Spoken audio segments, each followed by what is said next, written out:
저는 평범한 직장인이자 한 남편의 아내로 살아가고 있는 30대 후반의 여자입니다.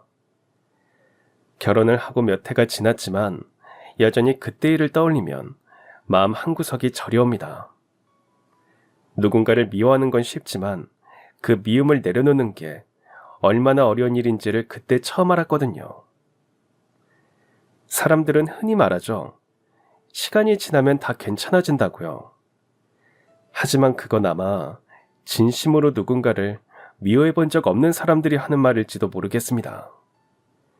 미움이란 건 단순한 감정이 아니라 오랜 시간 마음속에 쌓여서 돌처럼 굳어버리는 기억 같은 것이거든요. 저에게도 그런 돌이 있었습니다. 한때는 제 인생의 모든 고난이 그 사람 때문이라 믿었습니다. 그래서 저도 모르는 사이에 그 사람을 미워했고 없는 셈 치고 살았고 생각도 하지 않으려 했어요. 그런데 인생은 이상하게도 미워하는 사람을 다시 돌아보게 만드는 순간을 만들어내더군요. 저는 결혼을 준비하던 어느 날 뜻하지 않게 제 과거의 문을 열게 되었고 그 안에서 제가 몰랐던 숨겨진 사실을 알게 됐어요. 그리고 그날 이후 제 삶에 많은 것이 달라졌습니다. 용서라는 말이 얼마나 어려운지, 그리고 그 어려움을 마주할 때 어떤 마음이 필요한지를 배우게 됐어요. 누군가 말하더라고요. 미움도 사랑처럼 결국은 이해와 용서로만 비워낼 수 있다고요. 예전엔 그 정확한 의미를 몰랐지만 과거의 문을 열게 된 그 일을 계기로 조금이나마 이해할 수 있게 되었습니다. 그 일이 어떤 일인지 지금부터 시작해 보겠습니다. 저는 외동딸이었습니다. 엄마는 가정주부였고 항상 가장 가까이에서 많은 사랑을 주셨지만 아빠는 바쁜 회사원이었습니다. 그래서 집보단 밖에 있는 시간이 길었고 얼굴 마주보며 이야기하는 게 어려울 정도였어요. 주말이 지나고 월요일이 되면 다른 친구들은 아빠랑 자전거도 타고 주말마다 외식도 간다며 자랑을 하는데 저는 내세울 만한 이야기가 없었어요. 그래서 제가 하나라도 더 잘해야 아빠가 나를 좋아하고 자주 놀아줄 거라 생각했습니다. 예쁨 받기 위해 공부도 열심히 했어요. 한 번은 제가 받아쓰기 100점 맞은 적이 있었는데 그날 마침 아빠도 일찍 들어오셨더라고요. 아빠는 평소처럼 집에 들어오자마자 안방으로 들어갔습니다. 엄마, 아빠한테 나 받아쓰기 100점 맞은 거 자랑해도 돼? 수영아, 지금은 좀 그렇고 아빠 피곤하실 텐데 내일 아침에 말씀드리자. 알겠지? 아빠는 항상 피곤했고 저는 늘 아빠의 눈치를 봤습니다. 다음날 아침 세 식구가 같이 밥을 먹을 때 저는 용기를 냈습니다. 100점 맞은 받아쓰기 공책을 내밀며 말했어요. 아빠 이것 보세요. 저 학교에서 받아쓰기 100점 맞았어요. 받아쓰기 100점? 그게 뭐 대단하다고. 그 정도는 학교 가면 다 아는 거지. 당연히 칭찬을 받을 줄 알았는데 아빠의 말은 찬물 같았죠. 당황스러움에 얼굴에 열이 확 올랐습니다. 그때 엄마가 젓가락을 내려놓으며 한숨을 쉬며 아빠에게 말했습니다. 당신은 왜 말을 그렇게 해? 수영이가 어제부터 아빠한테 자랑한다고 기다리고 있었는데 잘했다고 한마디 해줄 수 있는 거잖아. 내가 뭐 틀린 소리 했어? 글씨 읽을 줄 알면 100점 맞는 게 당연하지. 아침부터 시끄럽게 하지 말고 국이나 더 떠. 엄마는 더 말하지 않았지만 그 침묵이 오히려 더 아팠습니다. 그날 아침 이후로 저는 아빠와 눈을 마주치기조차 어색해졌습니다. 제가 9살이던 봄이었어요. 학교에서 친구들이 다들 주말에 가족들과 놀이공원에 갔다며 신나게 자랑을 하더라고요. 그 말을 듣는데 저는 괜히 움츠러들었습니다. 그때까지 단 한 번도 가족과 놀이공원에 가본 적이 없었거든요. 그래서 집에 가자마자 엄마에게 물었습니다. 엄마, 우리는 왜 놀이공원 안 가? 다른 애들은 다 갔대. 나만 안 가봤어. 우리도 엄마랑 아빠랑 다 같이 가자. 수영아, 너도 알잖아. 아빠 요즘 많이 바쁘신 거. 아무튼 이따가 저녁에 아빠 들어오시면 말해볼게. 그렇게 몇 년 만에 우리 가족이 함께하는 약속이 생겼습니다. 9살 제 생일날 세 식구가 놀이공원에 가기로 했죠. 그날이 오기 전부터 저는 잠이 안 왔습니다. 그리고 드디어 들뜬 마음으로 맞이한 생일 아침이었습니다. 다 같이 나가려는데 아빠의 전화벨이 울렸어요. 회사에서 온 전화 같았습니다. 베란다에 나가서 통하는 아빠의 표정이 점점 굳어지더니 잠시 후 아빠가 거실로 나왔습니다. 엄마는 아빠에게 한숨을 쉬며 말했습니다. 왜요? 회사예요? 또 나오래요? 그냥 오늘은 좀 곤란하다고 하면 안 돼요? 다른 날도 아니고 수영이 생일인데. 회사가 내 거야? 나오라는데 어떻게 그러냐? 됐다. 내가 너랑 무슨 말을 하겠냐? 뭐 일을 해봤어야지. 아휴. 당신은 말을 해도 꼭 그렇게 해야겠어요? 알았어요. 그럼 일 보고 늦게라도 와요.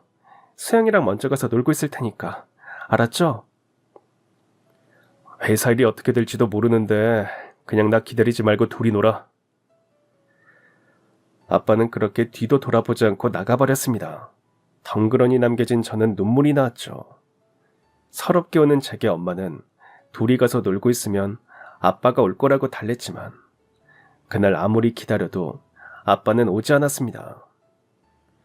그리고 저는 처음으로 확신했습니다.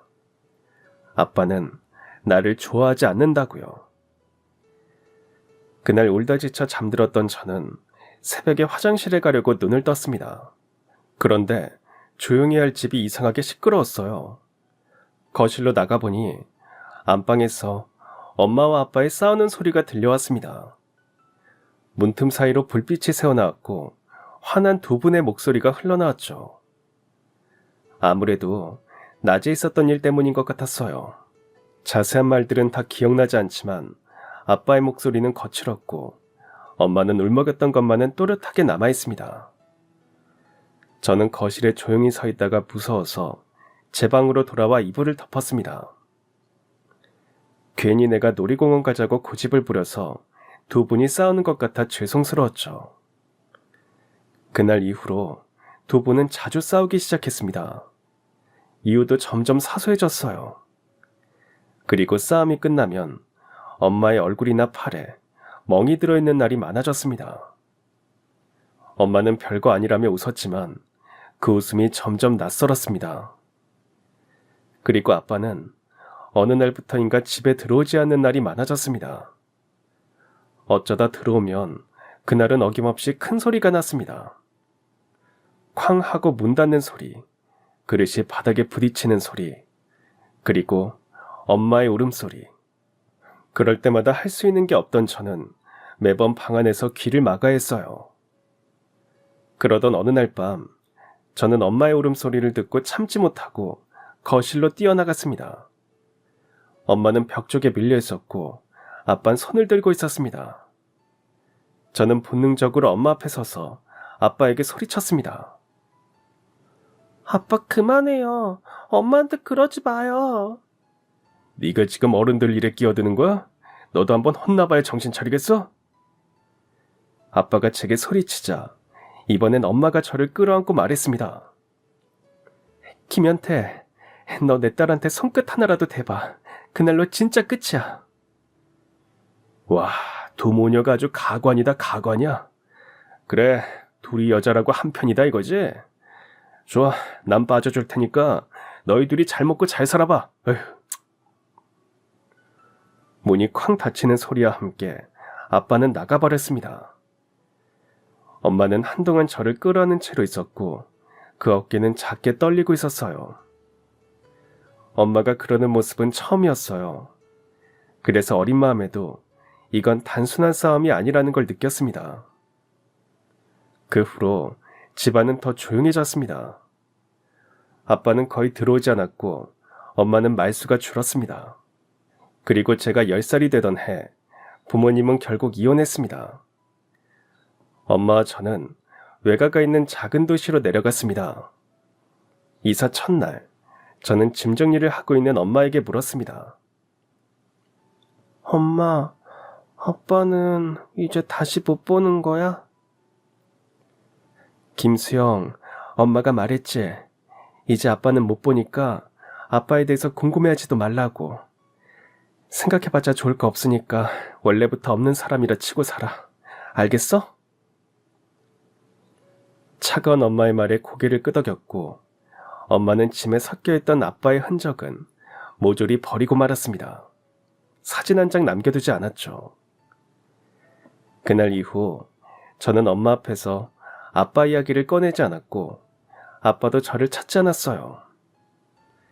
처음엔 그래도 아빠니까 혹시 제 생일날이라도 전화가 올까 기다리기도 했지만 아무 일도 일어나지 않았습니다. 저는 그런 아빠에게 서운함을 느꼈어요. 그리고 엄마와 둘이 사는 게 익숙해질 무렵에는 아빠라는 이름도 마음속에서 흐릿해졌습니다. 이혼 후 엄마는 말 그대로 하루하루 버텨야 했습니다.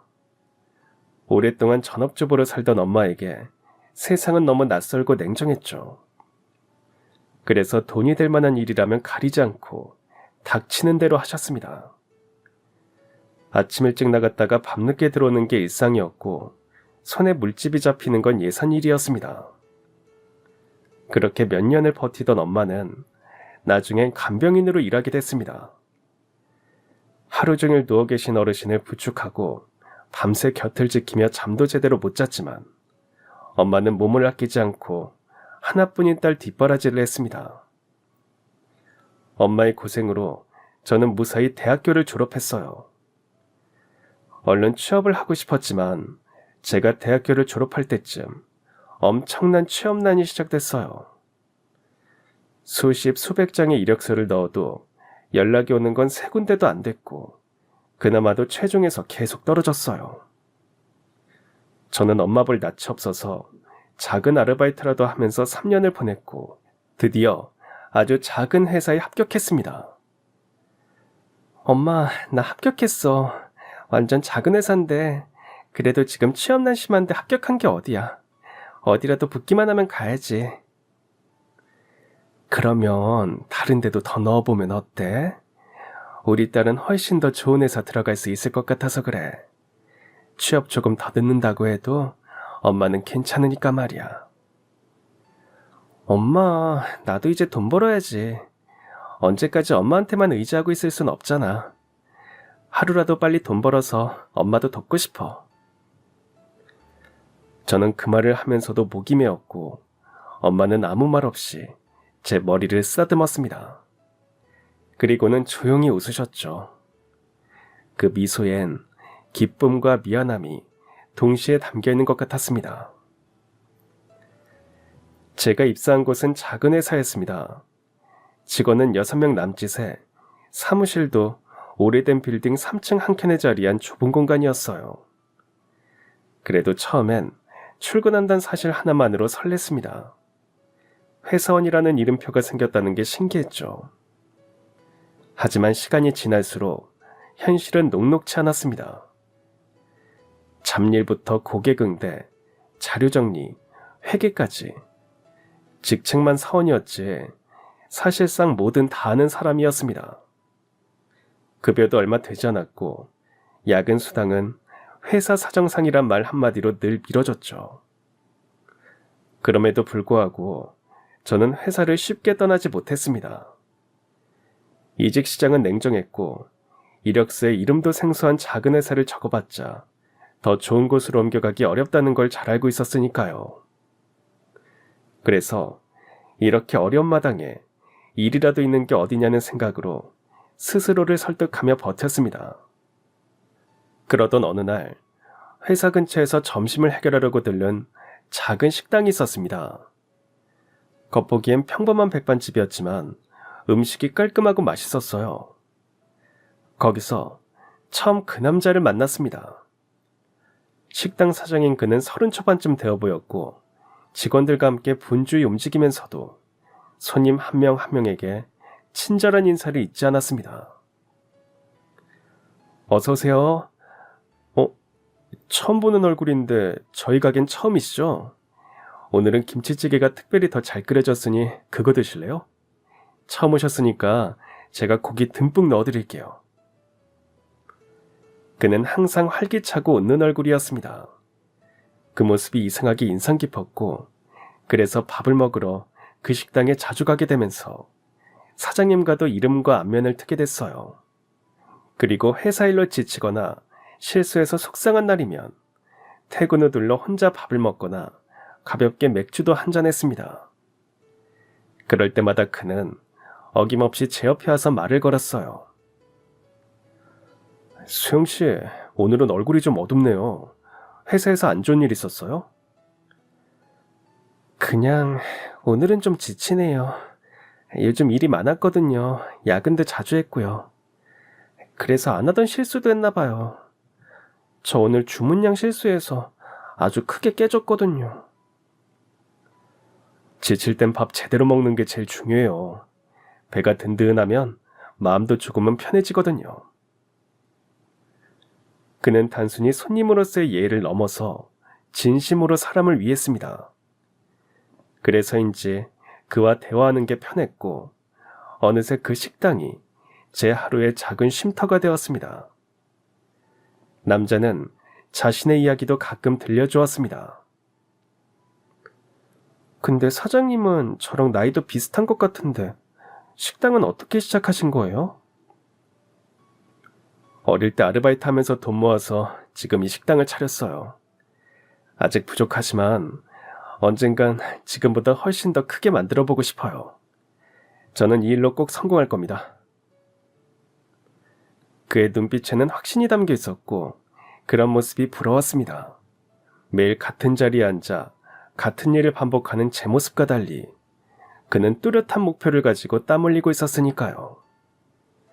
저와 식당 사장님은 어느새 가까워졌고 서로의 이름을 부르는 사이가 됐습니다. 그의 이름은 강종수였고 저보다 3살이 많았죠. 그렇게 2년이 지났습니다. 회사 일은 여전히 고되고 상황은 나아질 기미가 보이지 않았습니다. 일도 야근도 늘었지만 월급은 그대로였죠.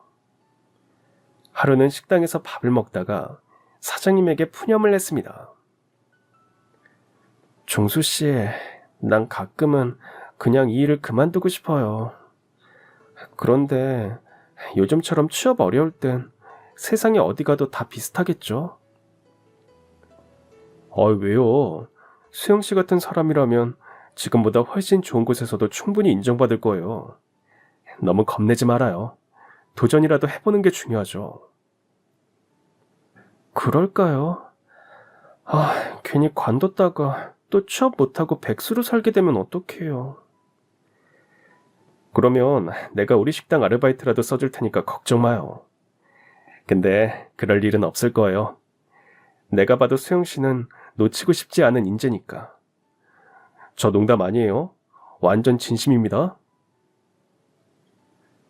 그의 말은 이상하게 마음에 남았습니다. 집으로 돌아오는 길, 오랜만에 마음 한켠이 따뜻해졌습니다. 누군가가 나를 믿어준다는 게 큰 위로가 된다는 걸 그를 통해서 알게 됐어요. 그래서 저는 용기를 내서 이직을 알아봤습니다. 그러다 한 회사에 이력서를 넣어봤어요. 아주 큰 회사는 아니었지만 제가 다니던 곳보다는 조건이 좋았어요. 그곳에 이력서를 낸 뒤 며칠 만에 면접 제안이 들어왔고 그동안 쌓은 경력과 성실함 덕분인지 합격 통보를 받았습니다. 그 소식을 듣자마자 가장 먼저 떠오른 건 엄마도 친구도 아닌 식당 사장 종수 씨였습니다. 그래서 곧장 그에게로 달려갔죠. 가게 문을 열고 제가 숨을 몰아쉬며 들어오자 그는 놀라서 물었습니다. 수영씨, 이 시간에 무슨 일이에요? 종수씨, 저 합격했어요. 이제 이 회사 관두고 이직할 수 있어요. 사장님이 잘할 수 있다고 해준 덕에 용기 내봤어요. 그 말을 못 들었다면 이런 결과도 없었을 거예요. 고마워요, 정말로. 합격한 새 회사는 대기업은 아니었지만 탄탄한 중소기업이었습니다. 직급도 체계적이고 업무도 분담이 잘 되어 있더라고요. 모든 게 좋았지만 단 한 가지 걸리는 게 있었습니다. 이직하면 자주 가던 식당과 그리고 종수 씨와 멀어진다는 사실이 너무나도 아쉬웠어요. 마지막 출근 날 저는 자연스럽게 그 식당으로 향했고 종수 씨에게 인사를 건넸습니다. 종수 씨, 그동안 정말 고마웠어요. 앞으로는 예전처럼 자주 못 올 것 같아서 인사하러 왔어요. 저한테 신경 써준 거 절대 못 잊을 거예요. 저기 수영 씨, 제가 하고 싶은 말이 있는데요. 잠시만요. 그는 주방으로 들어가더니 앞치마를 벗어두고 나와선 제 손목을 잡고 밖으로 이끌었습니다. 그리고 식당 뒤편 골목으로 들어가더니 잠시 망설이다가 진지한 얼굴로 말했습니다. 사실은요, 나 수영 씨 좋아합니다. 수영 씨가 더 좋은 회사로 가게 돼서 축하는 했지만 이제 자주 못 볼지도 모른다는 생각이 드니까 너무 아쉽더라고요. 수영 씨만 괜찮다면 가게 사장이랑 친한 손님이 아니라 연인 사이로 발전하고 싶습니다. 그 순간 머릿속이 하얘졌습니다. 놀라움보다 먼저 밀려온 건 이상하게도 오래 기다려온 말을 들은 듯한 안도감이었습니다. 그래서 저도 종수 씨의 고백에 답했습니다. 종수 씨, 저도요. 사실 저도 종수 씨랑 자주 못 볼까봐 너무 아쉬웠어요. 우리 잘 만나봐요. 그날 이후 종수 씨와 저는 연인이 되었습니다. 식당을 운영하는 그는 저보다 훨씬 바빴지만 제 일상에 자신만의 방식으로 스며들었습니다. 평일 하루 쉬는 날에는 항상 저를 데리러 와줬고 어쩌다 제가 야근이라도 하는 날이면 회사 앞으로 찾아와 자신이 직접 만든 도시락과 커피를 건네주었어요. 처음에는 그 세심함이 어색했는데 어느 순간부터 그의 다정함이 제 하루를 버티게 하는 힘이 되었습니다. 종수 씨는 그런 사람이었습니다. 겉으로 티를 내지 않지만 제 표정 하나만 봐도 무슨 일이 있었는지 먼저 알아채고는 했어요.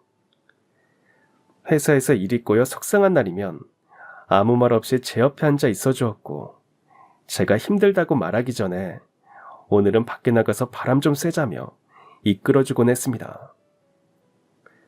종수 씨는 천천히 하지만 분명하게 제 마음속 빈자리를 채워갔고 사귀면 사귈수록 그가 얼마나 진심으로 저를 아끼는지 느낄 수 있었습니다. 그리고 온전한 내 편이 생긴다는 게 얼마나 든든하고 행복한 일인지 그때 처음 알게 됐어요. 그리고 우리가 만난 지 꼭 1년이 되던 날, 저는 종수 씨를 엄마께 소개하기로 결심했습니다. 저 엄마, 나 있잖아. 엄마한테 소개해주고 싶은 사람이 있어. 뭐? 아유, 수영아, 드디어 그 사람 데리고 오는 거야? 뭐야? 엄마, 나 연애하는 거 알고 있었어? 당연히 알고 있었지. 네가 소개해줄 날만 기다리고 있었다니까. 어떤 사람이야? 착하고 따뜻한 남자야. 그리고 항상 내 편이 돼주는 사람이고. 엄마도 분명 좋아할 거야. 그 말을 하고 며칠 후 주말, 종수 씨는 저희 집에 인사를 오기로 했습니다. 엄마는 종수 씨를 맞이하기 위해서 평소보다 훨씬 오래 주방에 서 계셨죠. 그리고 그날 저녁, 종수 씨는 정장을 차려입고 꽃다발을 들고 찾아왔습니다. 어머님 처음 뵙겠습니다. 강종수라고 합니다. 아유, 어서 와요. 많이 보고 싶었어요. 배고프죠? 뭘 좋아하는지 몰라서 많이 준비는 했는데 식당 한다고 하니까 나도 모르게 긴장되더라고요. 아닙니다, 어머님. 저 뭐든지 맛있게 잘 먹습니다. 종수 씨는 엄마가 만든 음식을 맛있게 먹었고 저희는 식사하는 내내 많은 대화를 나눴습니다. 엄마의 표정만 봐도 그를 마음에 들어하는 게 티가 났어요. 엄마는 종수 씨에게 진지하게 말했습니다. 종수 씨는 사람이 참 성실하고 따뜻해 보이네요. 우리 수영이 밝고 강해 보여도 속은 여리니까 앞으로 잘 부탁해요. 어머님, 말씀 편하게 하세요. 그리고 수영 씨는 제가 평생 공주처럼, 여왕처럼 모시며 살 겁니다. 그러니 걱정 마세요. 엄마는 그의 대답에 웃음을 터뜨리셨고 종수 씨는 머쓱하게 웃으며 고개를 긁적였습니다. 그날 엄마의 얼굴엔 딸을 아껴줄 사람을 찾았다는 안도감과 확신이 담겨 있었어요. 그날 이후 종수 씨와 저는 결혼을 전제로 진지하게 서로의 인생에 발을 들이기 시작했습니다. 그쯤 엄마는 여전히 간병일을 하고 계셨습니다. 요양원에서 근무한 지도 벌써 몇 년째였죠. 가끔은 야간 근무로 요양원에서 자고 오는 날도 있었습니다. 그래도 보통은 이틀에 한 번 정도였는데 그 시기에는 며칠씩 집을 비우는 일이 잦아졌어요. 저는 엄마의 건강이 걱정됐습니다. 엄마, 요즘 요양원에서 자주 자고 오네.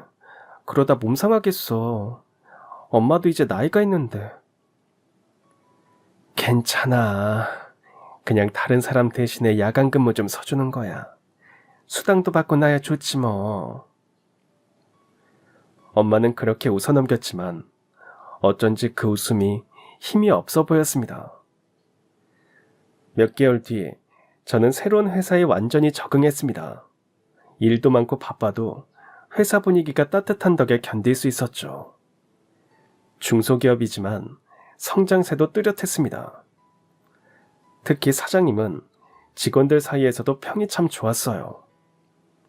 직원들 이름도 다 기억하려고 애쓰셨고 어리다고 무시하지 않고 직급에 상관없이 존댓말을 써주기도 했습니다. 이번에 영업팀에 새로 들어왔다던 그 직원 맞죠? 이름이 아마 김수영 씨. 네, 맞습니다. 제 이름도 다 기억해 주시고. 우리 회사 직원인데 기억해야죠. 앞으로 잘 부탁해요. 힘든 거 있으면 언제든지 말하고요. 회사는 외국 바이어와의 거래가 많았기 때문에 사장님은 사무실보다 해외에서 보내는 시간이 더 많았어요. 출장이 잦아 한 달 중 절반 이상은 해외에 나가 계셨습니다. 저희 엄마와 비슷한 또래로 보이는데도 지치지도 않고 일하시는 사장님을 보면서 대단하다고 느꼈고 저도 더 열심히 일해야겠다는 생각이 들었습니다. 이직한 회사도 안정되고 연애도 순탄하게 이어지면서 저는 종수 씨와 본격적으로 결혼 준비를 시작했습니다. 양가 상견례도 무사히 끝났고 예식장 예약에 드레스 투어까지 하루하루가 정신없이 바쁘면서도 설렜습니다. 그런데 청첩장이 인쇄되어 나온 날 문득 한 가지가 마음에 걸리더라고요. 바로 아빠였습니다. 20년 동안 연락 한 번 없는 사람이었지만 그래도 하나뿐인 딸의 결혼 소식은 전해야 하지 않을까 싶었어요. 그건 자식으로서의 도리 같았습니다. 그래서 고민을 하다가 엄마에게 조심스레 물었습니다. 엄마, 혹시 아빠 소식 알아? 들은 거 없어? 뭐? 갑자기 아빠는 왜? 수영이 너 설마 결혼한다고 연락하려고 그래? 아서라, 하지마. 그 사람 이제 우리랑은 아무 상관없는 사람이야. 엄마, 아무리 그래도 외동딸이 결혼하는데 아무 말도 안 하긴 좀 그렇잖아. 그래도 아빠인데 결혼식엔 부르는 게 자식된 돌이 아닐까 싶어. 그 사람 불러서 뭐하게. 됐어. 지금까지 아빠 노릇도 안 한 사람인데 자식된 돌이는 무슨. 아휴. 엄마의 반응은 예상보다 훨씬 격했습니다. 저는 말문이 막혔죠. 그런데 한편으로는 이상한 느낌이 들기도 했습니다. 단순히 보기 싫은 전 남편에 대한 반응이라기엔 엄마의 얼굴이 너무 심각했거든요. 그날 밤 저는 오랫동안 잠을 이루지 못했고 결국 엄마 몰래 아빠에게 연락이라도 해보기로 마음먹었습니다. 결혼식에 오든 안 오든 그건 아빠의 선택이지만 적어도 제가 가정을 꾸린다는 소식은 전하고 싶었어요.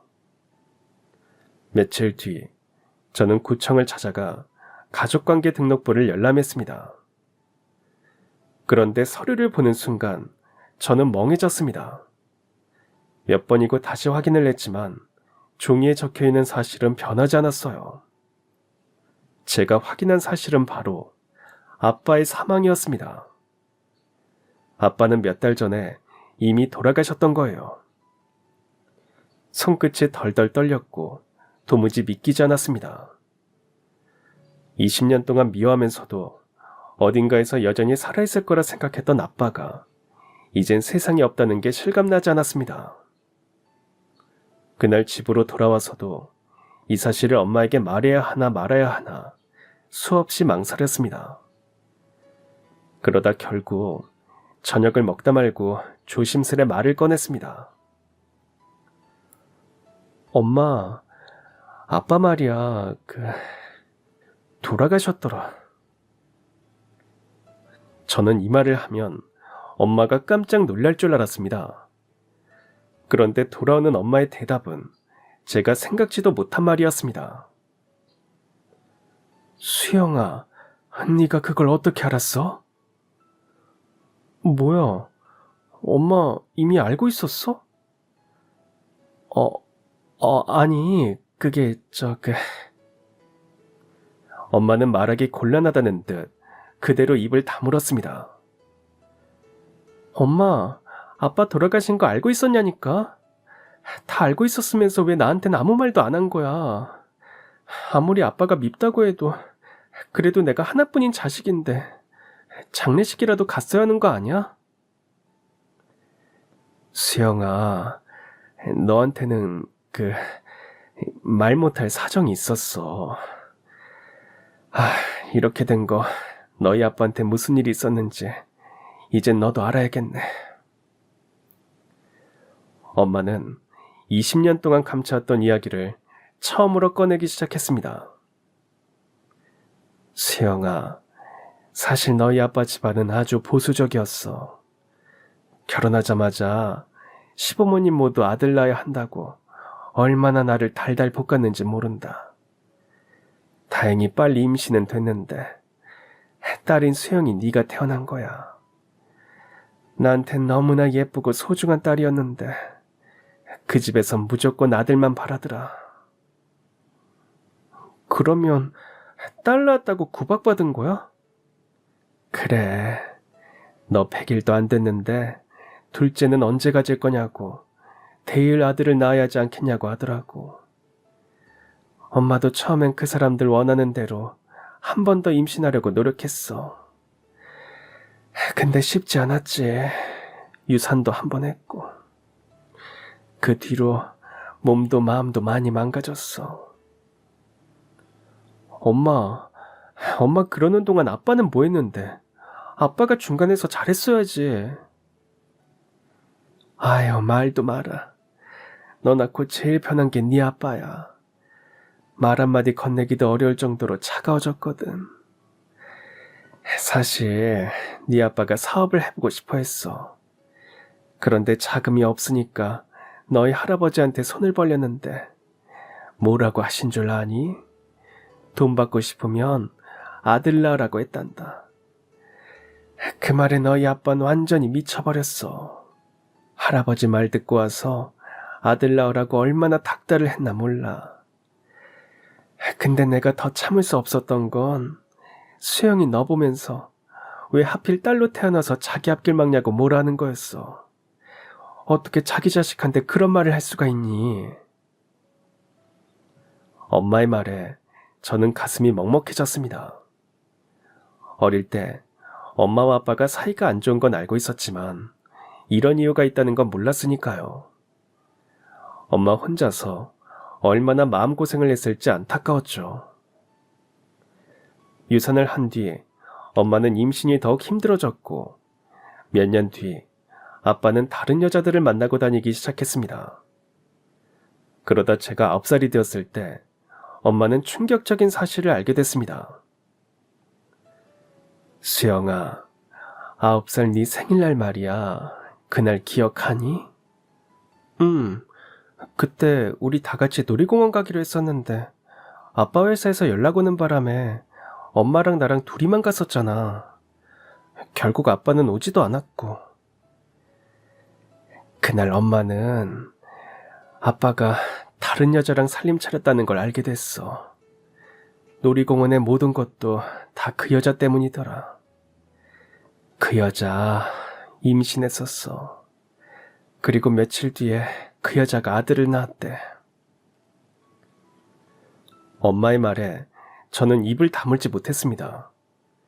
바람을 피웠다는 것도 믿기 힘들었는데 불륜녀가 임신까지 했을 줄은 상상도 못해본 이야기였죠.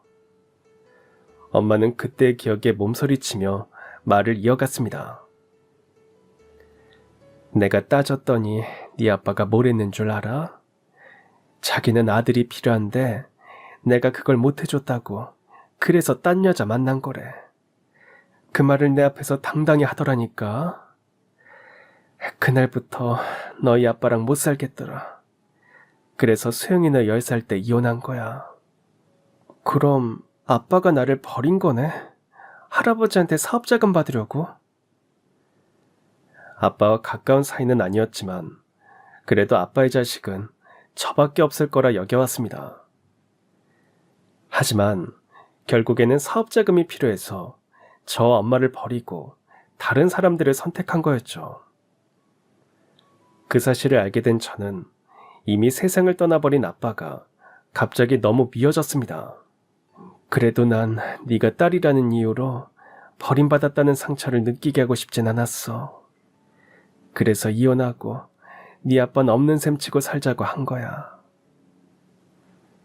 아빠는 이혼하면서 그래도 제 양육비와 학비는 주겠다고 약속했지만 단 한 번도 주지 않았다고 합니다.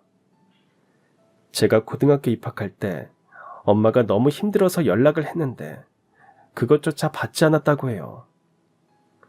그날 이후 엄마도 더 이상은 아빠에게 연락을 하지 않았고 딴 살림을 차리게 된 가족과 잘 살고 있는 줄로만 알았다고 합니다. 그런데 반년 전 엄마는 아주 생각지도 못한 장소에서 아빠를 만나게 됐습니다.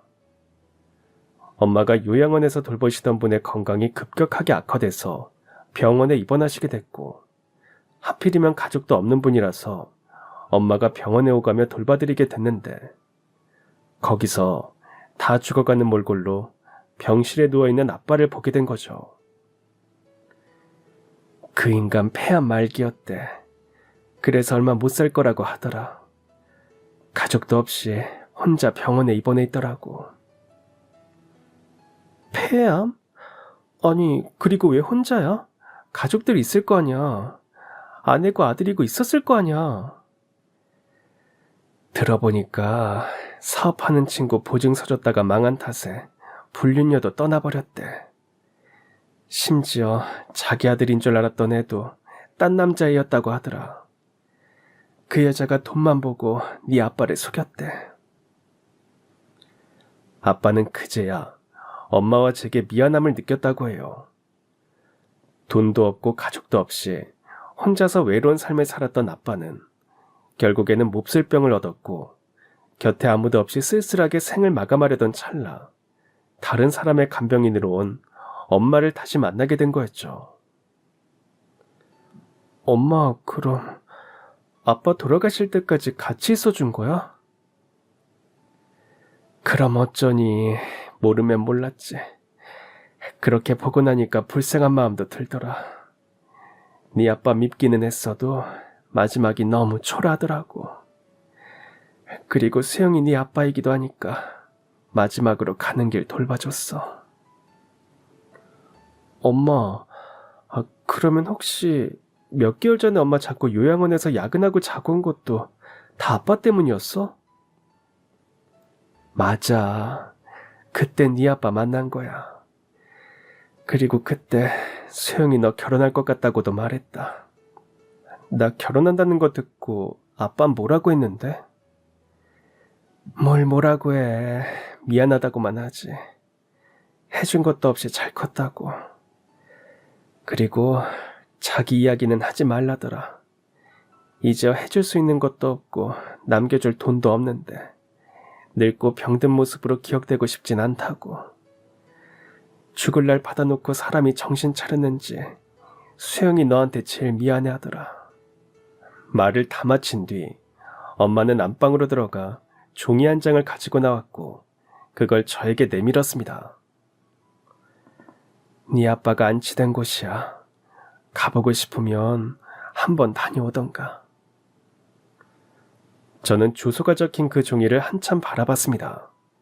기분이 이상했죠.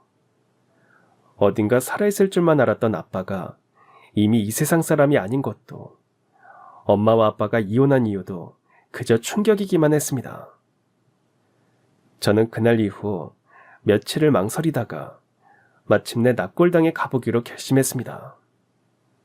회사에 반차를 내고 사무실을 나섰습니다. 엘리베이터를 탔는데 정말 오랜만에 사장님을 만나게 되었어요. 그런데 사장님은 그날따라 평소와는 다른 복장이었습니다. 원래 편하게 입고 다니시는 분이었는데 새카만 정장을 입고 있었죠. 김수영 씨 맞죠? 오랜만이네요. 회사 일은 잘 적응했습니까? 네, 다들 많이 도와주셨어요. 근데 사장님, 오늘 어디 중요한 데라도 가시나 봐요? 그래요. 아주 중요한 사람을 만나러 가는 길입니다. 그렇게 말하는 사장님의 표정은 어딘가 슬퍼 보이기도 했습니다. 그리고 한 손엔 국화가 들려 있었죠. 대충 짐작이 갔기에 저도 더는 물어보지 않았습니다.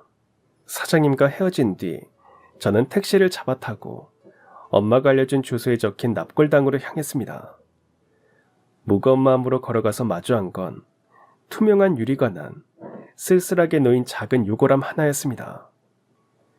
아빠 이름 석자 외에는 아무런 장식도 글귀도 없었어요. 마치 아빠의 마지막이 이렇게 외롭고 쓸쓸했을 것 같았습니다. 그토록 찾아 헤맸는데 결국 이렇게 마주하게 될 줄은 몰랐죠. 오기 전에 눈물이 날 줄 알았지만 이상하게도 아무 감정이 올라오지 않았어요. 그저 오래된 궁금증 하나가 끝났단 허무함만 남았습니다. 곧 결혼한다는 말 외에 어떤 말을 해야 할지도 모르겠더라고요. 한참 그 앞에 서 있다가 돌아가려고 하던 그때였습니다. 뒤에서 누군가 제 이름을 불렀어요. 돌아보니 회사 사장님이었습니다. 사장님. 사장님께서 여기는 무슨 일로 오셨어요? 나는 내 친구를 보러 왔는데 김수영 씨는 무슨 일로? 그러셨구나. 저는 아버지 보러 왔다가 이제 막 가려던 참이었어요. 여기 이분이 저희 아버지거든요. 제 말을 듣는 순간 사장님은 깜짝 놀란 표정으로 믿을 수 없다는 듯 물었습니다. 혹시 수영 씨 아버지가 김현태 맞습니까? 네, 저희 아버지 성함이에요. 근데 사장님이 그걸 어떻게 하시는지. 세상에, 수영 씨가 현태 딸이라니. 이런 우연이 있나? 사장님은 눈물을 글썽이며 다가오더니 제 손을 꼭 잡았습니다. 마치 오래전부터 찾고 있던 사람을 만난 듯한 눈빛이었죠. 저는 이게 다 무슨 영문인지 몰라서 사장님께 물었습니다. 저 사장님, 설명이라도 좀 해주셨으면 합니다. 저희 아버지랑 알던 사이셨어요? 내가 현태 그 사람 친구예요. 내가 어려울 때 유일하게 나를 도와준 사람이 바로 수영 씨 아버지 현태였어요. 그런데 내가 그 친구 인생을 망치고 말았지. 내가 이 회사를 차리기 전에도 사업을 했었는데 그때 수영 씨 아버지가 보증을 서줬어요. 근데 크게 실패하고 말았죠. 그래서 현태도 그 일로 전 재산을 전부 잃게 됐습니다. 거기까지 듣자 저는 엄마의 말이 떠올랐습니다. 아빠가 엄마와 이혼하고 나서 친구의 빚보증을 잘못 써서 망했다는 이야기였죠. 그게 전부 사실이었던 겁니다. 사장님은 제 앞에서 고개를 숙였습니다. 그 뒤로 현태는 완전히 무너지고 말았습니다. 난 그게 너무 미안해서 다시 일어나면 현태 돈부터 다 갚고 망가진 인생을 제대로 보상하고 싶었어요. 그래서 죽을 듯이 고생해서 다시 성공을 하긴 했는데 현태를 다시 찾았을 땐 내가 너무 늦어버렸더군요. 혹시 저희 아버지가 병원에 있을 때 찾으신 거였어요? 맞아요. 몸도 거의 망가진 상태였고 가족도 친구도 없었죠. 그래서 내가 곁을 지켜주고 있었어요. 근데 내가 일 때문에 몇 달간 해외에 가 있는 동안 현태가 결국에 떠나버렸더라고요. 현태한테 딸 이야기는 가끔 들었습니다. 무슨 일이 있었는지 자세히는 몰라도 항상 딸한테 미안하다고 했었어요. 해준 게 하나도 없어서 죄스럽다면서요. 사실 저도 아빠가 돌아가신 걸 몰랐었어요. 얼마 전에 엄마한테 들어서 알게 됐어요. 아빠 마지막이 쓸쓸했을 거라고만 생각했는데 그래도 사장님 같은 좋은 친구분이 있어주셔서 다행이에요. 감사합니다. 사장님과 저는 그리곤 헤어졌습니다. 무거웠던 마음이 조금 가벼워짐을 느끼며 집으로 돌아왔어요. 다음날 회사에 출근해 일하고 있는데 사장님께서 저를 따로 불렀습니다. 사장실로 들어가자 저를 반갑게 맞아주셨죠. 김수영 씨 어서 와요. 여기 앉아요. 현태 딸이면 나한테도 조카나 다름없는데 내가 말 편하게 해도 될까요? 그럼요, 사장님. 근데 무슨 일로 부르셨는지. 오늘 내가 수영이 널 부른 건 말이다. 결혼 준비가 얼마나 됐는지는 모르겠지만 내가 수영이를 도와주고 싶어서 불렀다. 어제는 다 말을 못했지만 사실 너희 아버지가 나한테 부탁을 남긴 게 있어. 내가 너희 아버지한테 진 빈말이다. 그걸 갚겠다고 했더니 현태가 수영이 네 이야기를 꺼내더구나. 어차피 자신에게 진 빚을 갚아도 쓸 수도 없으니 대신 딸한테 주라고 말이야. 젊은 날 그렇게 버리고 와서 아무것도 해준 게 없으니 그거라도 남기고 싶다고 했어. 폐암에 걸린 아빠는 친구가 돈을 갚아도 쓸 수가 없으니 대신 자신의 딸을 잘 부탁한다는 말을 친구에게 유언으로 남긴 거였습니다. 제가 아무 말도 못하고 앉아있자 사장님은 저를 바라보며 덧붙였습니다. 친구의 유언이기도 하고 갚아야 할 돈이기도 하니 수영이 네가 다 받아줬으면 한다. 결혼식 비용이든 새 집을 구하는 데 드는 비용이든 전부 내가 해줄 수 있어. 그러니 부디 받아줬으면 좋겠구나. 그래도 사장님, 너무 갑작스럽기도 하고 제가 받아도 될지 모르겠어요. 아빠랑 연락 안 한 지도 20년이나 지났고요. 수영아, 너희 아버지가 하나뿐인 딸에게 해주는 거라 생각하고 부담 갖지 말어. 그리고 이게 너희 아버지의 마지막 유언이기도 하니까. 당장 결론을 내릴 수 없었던 저는 사장님께 조금 더 생각해보겠다고 한 뒤 집으로 돌아왔습니다. 그리고 엄마에게도 낮에 사장실에서 있었던 일을 말했어요. 아야, 그 인간 그래도 아주 염치가 없진 않구나. 엄마는 말이야, 네가 그 돈 받아도 된다고 생각해. 평생 해준 거라고는 아무것도 없는 아빠가 마지막으로 뭐 하나라도 해주고 싶어서 그런 유언을 남긴 게 아니겠니? 엄마도 우리 사정만 넉넉하면 너한테 뭐라도 하나 더 해주고 싶어. 그런 게 부모 마음이고, 그 돈도 네 아빠가 마지막으로 남긴 마음이라고 생각하면 돼. 아빠도 엄마처럼 수영이 네 삶을 조금이라도 편하게 해주고 싶었을 거야. 엄마의 말에 저는 마음이 한결 가벼워졌습니다. 너무 늦었지만 아빠가 저를 생각한 마지막 마음을 느낄 수 있었어요. 그리고 이제 비로소 젊은 날 하나뿐인 딸을 버리고 떠난 아빠와 조금이나마 화해할 수 있을 것 같은 느낌이 들었습니다. 다음 날 저는 사장님을 찾아갔습니다. 사장님은 언제나처럼 다정하게 반겨주셨어요. 아이, 수영이 왔구나. 그래서 어머니랑 상의는 해봤어. 네, 아빠의 뜻이니까 감사히 받겠습니다. 그래, 잘 생각했다. 너희 아버지가 네 결혼과 새로운 삶을 응원한다고 생각하면 돼. 먼저 떠난 네 아버지도 이제 편히 눈 감을 수 있을 거다. 이제 남은 건 수영이 네가 행복하게 사는 것뿐이다.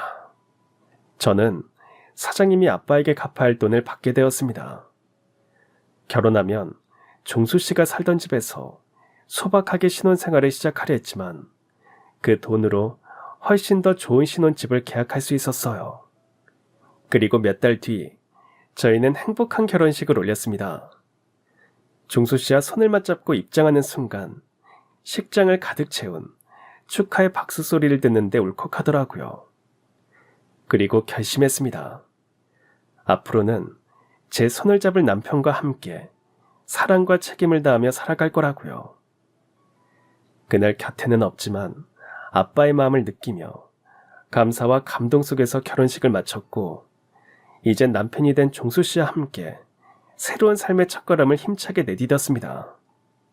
이 일로 저는 아빠에게 버림받았다는 사실을 숨겨주려 한 엄마의 마음도, 이혼은 했지만 후회하고 자신의 잘못을 뉘우치고 죽어간 아빠의 마음도 모두 이해할 수 있게 됐어요. 그리고 얼마 전 저희 부부에게는 새 생명이 찾아왔습니다. 그 소식을 들었을 때 저는 한참 동안 말을 잇지 못했습니다. 기쁨과 두려움, 그리고 묘한 울컥함이 한꺼번에 밀려왔거든요. 엄마에게 임신 사실을 알렸을 때 엄마는 제가 좋은 부모가 될 거라며 크게 기뻐하셨어요. 돌이켜보면 제 인생은 미움과 상처로 시작했지만 결국 용서와 사랑으로 끝맺고 있는 것 같습니다. 엄마를 이해하게 되면서 부모가 된다는 것이 어떤 의미인지 조금은 알게 되었고, 아빠를 용서하게 되면서 제 안에 오랫동안 남아있던 어둠도 비로소 사라졌습니다. 이제는 과거를 원망하지 않습니다. 그 모든 시간이 지금의 저를 만들었고, 그 끝에 이렇게 소중한 생명이 찾아와 주었으니까요. 아마 아빠도 하늘에서 우리 가족을 보며 미소 짓고 있겠죠. 저는 그 믿음 하나로 다시 새로운 사랑을 시작하려 합니다. 그럼 지금까지 사연 들어주셔서 감사합니다. 사연이 재밌으셨다면 구독과 좋아요 부탁드려요. 감사합니다. 안녕히 계세요.